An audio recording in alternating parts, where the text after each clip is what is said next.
Points, and he got Hearts 1 today. Hugh, the Old Firm don't play till tomorrow. Celtic go to Motherwell, talking of dodgy pitches, and St Johnstone, they travel to Ibrox. Let's be honest about this. Today, poor pitch, poor football, poor crowd. Too many poor pitches, poor games and poor crowds. The SPL owes Rangers and Celtic big time this season. 7 games, a record, and we should be grateful for each and every one because they are the lifeblood of our game now. Television loves them. People out with Scotland love them. We owe Celtic and Rangers. They are now the only show in town so far as I can see. The question now, Jim, how much do the SPL owe Rangers? Well, that is the question, Fraser, because the fixture pile-up continues, especially with Rangers. Well done to them progressing in the Europa League.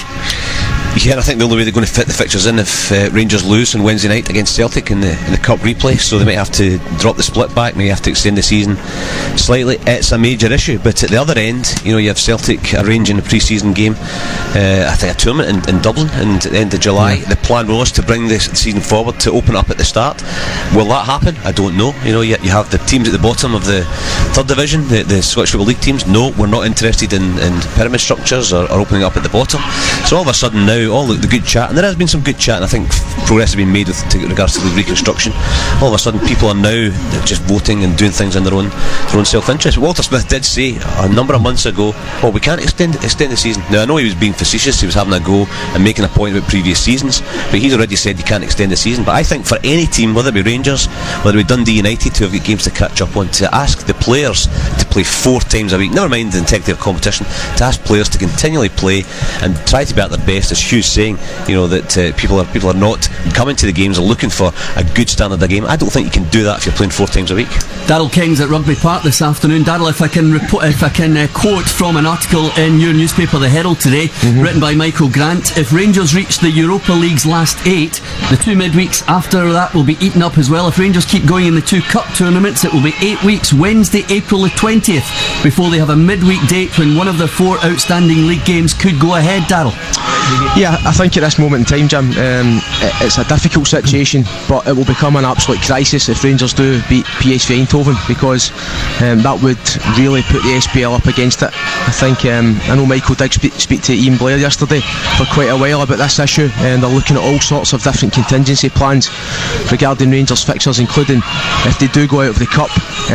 Ironically, the Cup weekend of March 12th and 13, Rangers would have a free weekend because the 4 teams that they're due to play against have all got cup ties, so that they couldn't actually get a league game that weekend rearranged unless they do something like bringing I think they're scheduled to play Kilmarnock on the 16th of April, and certainly the chat was they would bring that forward to give Rangers a game on the 12th of March if they do go out of the Cup. They're also looking at playing on the Friday and the Monday of the bank holiday weekend, but these are all contingencies at the minute. Ian Blair, of course, it's a double-edged sword because he wants Rangers to go through, he wants them to progress. They've obviously sealed 2 Champions League qualification places with a coefficient this year, but on the other hand, he's the man that has to face the nightmare scenario, and if they beat PSV Eindhoven, it does become a nightmare scenario because there's no way they can do it.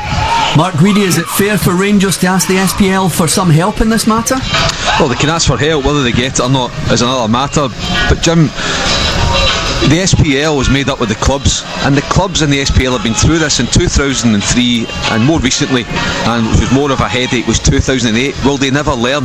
They do not help themselves. They have a chance to put plans in place to change the season, to talk amongst themselves and sort it out.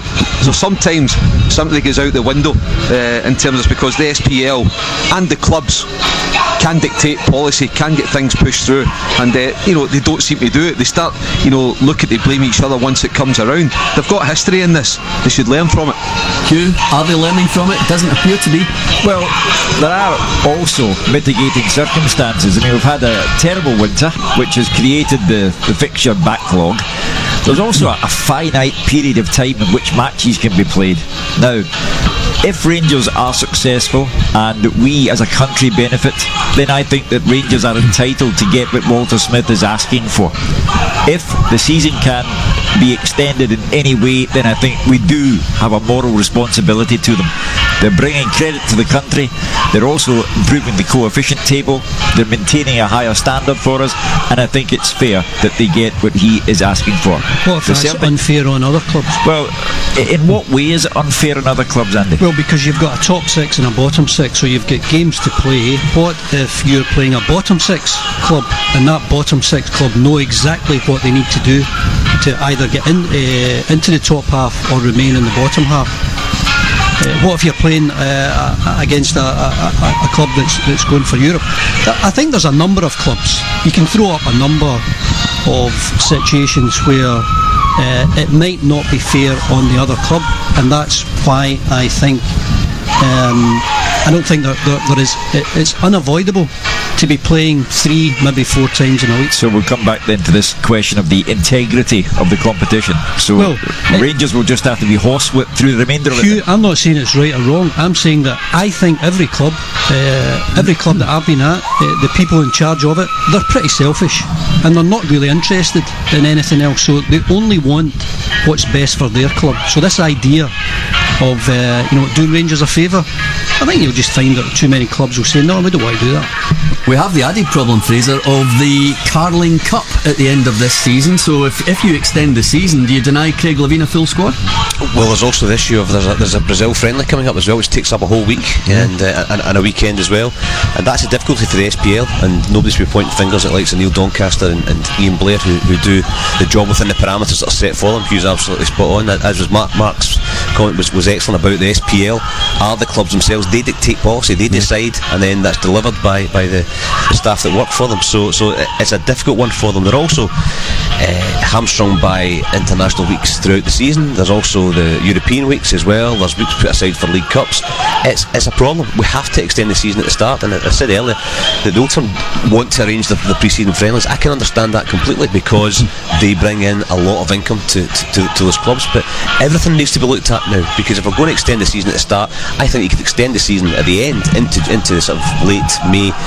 We have a cup final maybe early June as well, and still have room for a break during the winter time to give us that break. But it's an impossible situation for Ian Blair. I'd have to say, I also think the Carling Cup is as near to inconsequential as it gets.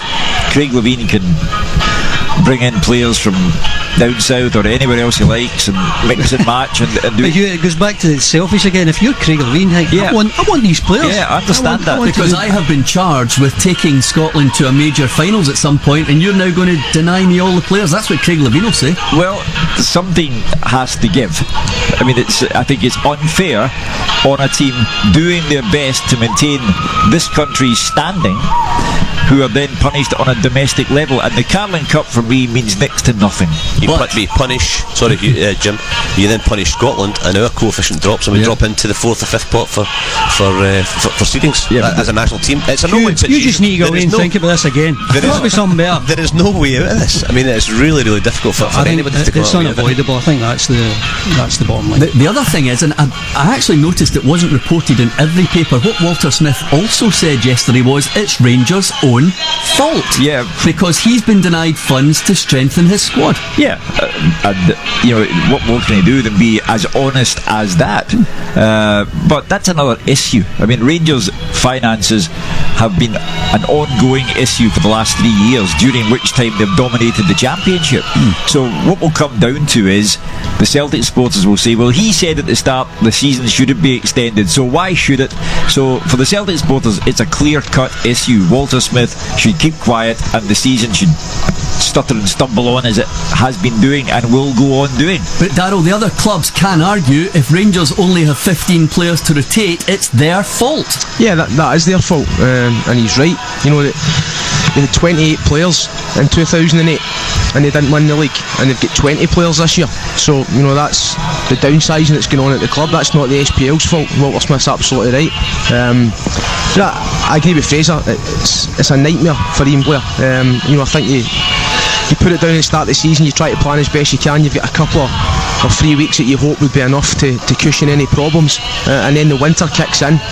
You've got all sorts of things that have happened this year out with your control. But what Mark's saying is absolutely spot on. Why don't the clubs, I know this will raise another argument, why don't the clubs say to the SFA, well, we don't want cup replays anymore? Take that out of the equation, and then that frees up. That's what they should have learned the last time. I don't think the clubs want that, Darryl. So that suits Rangers and Celtic, and the other 40 senior teams want cup replays because it's an income generator. So are we going to just drop everything for the top two teams, Darryl? That's where it's an important situation. I'm not saying you drop everything. I'm not saying you drop everything for the two teams, but I'm saying that you look at something, Fraser. If you go through something in 2008, you need to learn from it. Rangers had a replay against Partick Thistle and a replay against Hibs. That was the biggest problem in 2008. Now, you could say it was their fault for not winning the ties, but that's what happened. So why not say, okay, let's have a look at this? Mind you, at the same time as well about that with the fans, you're asking fans to pay money again for more fixtures.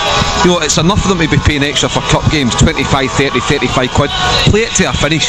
They don't need inconvenience and asking for more money for cup replays. Cup replays are wrong. It's wrong in so many levels, and they should be stopped at the Scottish Cup level. And if Rangers do get through on Wednesday night, they go away to Inverness, every chance there's another cup replay involved. Having to go up there, and the cup replay, they're wrong. I'm not just talking about the instance of Rangers this season. In terms of the supporters being asked to pay money for replays is wrong. Well, I don't see Rangers and Celtic storming the gates to do away with the cup replays when they're charging £40 a time for Wednesday night at Celtic Park, the richest cup tie in Scottish Cup history. Now we have in our hands here. It's the first time they've met in 8 years in the Scottish Cup, to be fair, Hugh, at that stage, so it doesn't happen very often. And Mark's absolutely right. You've got a situation in Scotland where we're going on about crowds and why are we not attracting people. Look at the prices. Look at the prices they're asking. 40 quid to go to that game on Wednesday night, and 40 quid to go to the first one. It's a sellout. I'm still saying it's ridiculous to be asking that level of money. It's not a sellout, Andy. Celtic are still selling tickets. It's not a sellout at all by any manner of means. And it's 35 quid to go to the League Cup final, and it's 28 if you want to go and watch Rangers PSV. Yep, it's an expensive business. Darryl says it's madness. We'll be back after the break.